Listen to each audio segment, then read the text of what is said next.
Cén fá nach bhfuil éon bheas ag an rialtas ar an Gaeilge?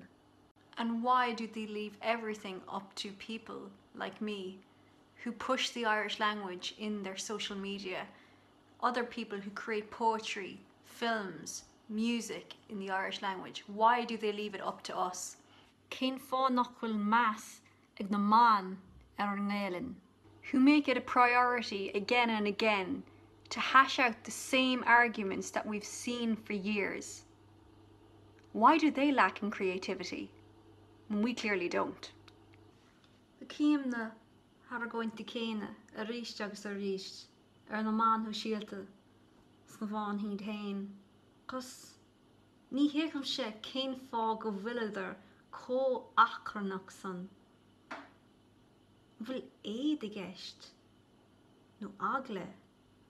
The thing is, Irish-speaking communities and the Gaeltacht communities have the right to be frustrated, exactly like you have the right to be frustrated about anything else.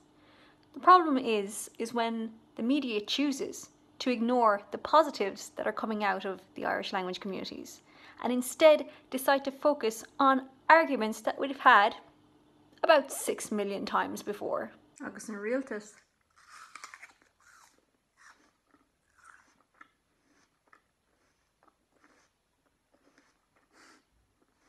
Ní cíam sé mór an passion utha agus iad leart faoin deangas dál. Let it be known that the Irish language community is thriving online and off. And that's down to the individuals who, in their spare time and for work, create in the Irish language as part of their everyday lives. Sin na crachóirí na daoine is tábhachtí ansa. It's the creators who deserve your attention and support. They're the ones who are putting together poetry, music, song, dance, podcasts. They're the ones hosting websites to do with grammar even. They are the ones creating.